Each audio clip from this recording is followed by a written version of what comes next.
What's going on? Welcome back to the show. It's Beaker's Lab. The gang is back. You guys know what it is. And hey, man, we're back here for a special video again today. Let me go back to the beginning, though. You guys know how the builder base is dead?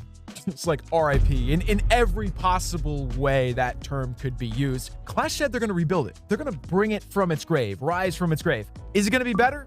Are they actually going to fix it? Now, when they first announced this, we got on the phone with my buddy Judo, and we got on a video, talked about, hey, what do you know? What do you know? What do you think? We know way more now. Way more. Let's call him up. Here we go. Thank you so much for having me, my friend. I have read the same post you have. We know versus battle is being removed, but fewer, stronger troops and potential troop abilities. What do you think of that, Beaker? I think it's exciting. Okay, when you first saw fewer troops, though, you got freaked out, right? I know you did, because I did. I was like, fewer troops? That doesn't sound fun at all. Well, yeah, it does sound fun, actually, because I enjoyed the builder base when it was first released, but I didn't know if they meant fewer, stronger troops or fewer, stronger troops. Like, that could be taken in two ways, but then they did say fewer but stronger troops. Less troops on the battlefield, less chaotic, but being able to control it with the abilities, which they shared the prototype gameplay of as well. So even though this isn't guaranteed, I think they must be feeling like either confident or they want some feedback on this to share some gameplay. I don't think I understood any of this until I saw the footage. We're going to have it right on the screen right now. There was only a few, but those abilities, man, like, okay, the bomber, dude is like a bowler in this, right? He's got like the bouncing bomb. That's such a good idea. The only thing that freaked me out, like I said, there's only one of every troop here. Like in each icon, there's one giant, one bomber, one cannon cart. I mean, I guess they look really powerful though. They do, and I get the feeling from this that they may not have the abilities for all troops. That's how it kind of read, because they did say Raged Barbarians with 4 troops per slot was their favorite amount for that troop. So maybe, you know, it is just for the stronger ones, because if you think about it, the battle machine as it is, I already spam that thing like crazy. You know, imagine all of the troop ones as well. Like, it's just going to be pretty hectic, it might get. Yeah, I do like it, and I agree. The bomber one is cool, but I think honestly, the cannon cart is definitely my favorite. From your perspective, it looks like it turns into a mortar, right? Or like an artillery. You could press the ability, and it would have greater range in order to outrange a defense, right? I mean, that's awesome. Stuart, the game lead, made a really good point here that he said they want to move away from spam-style attacks, whereas this will be a little bit more tactful, which I think could lend itself to more pro players, and especially because this is a PvP element, and I get the feeling that's why it was added in the first place, for the competitive side of things. Now, what did you think about the giant and the baby dragon? I'm interested in this because I studied that video and watched it very carefully. I tried to zoom in. I saw the person who was doing it. They were pressing something.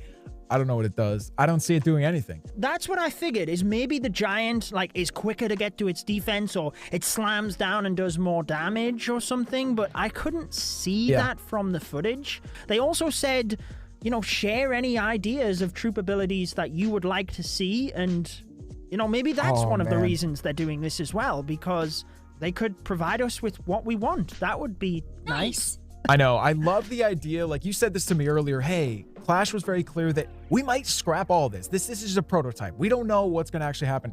I kind of think that's cool. Because like if they go down a path and they're like, nah, I'm not really feeling this. I love that they might not be scared to be like, hey, that's not working. Let's think differently.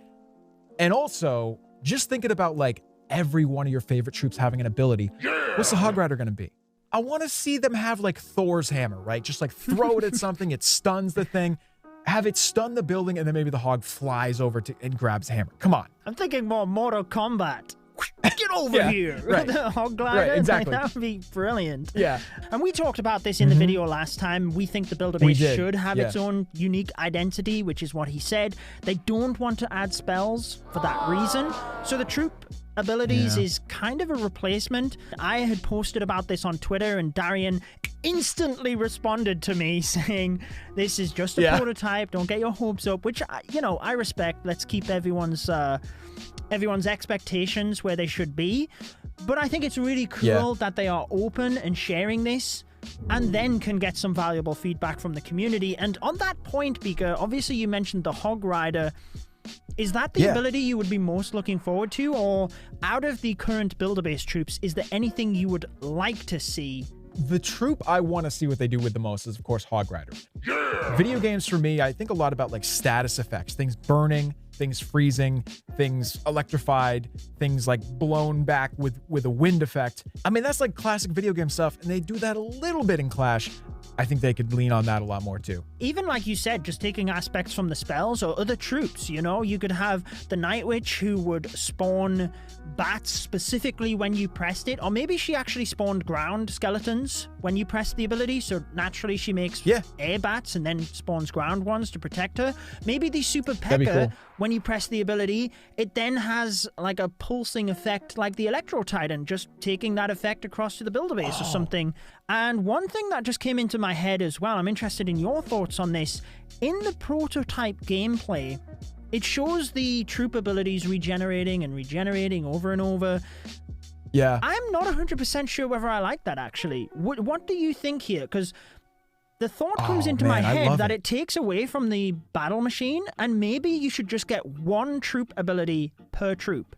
Like, every cannon cart, if you deploy 3 cannon carts, you could use 1 troop ability per cannon cart, but then you only get it once, and the battle machine keeps resetting.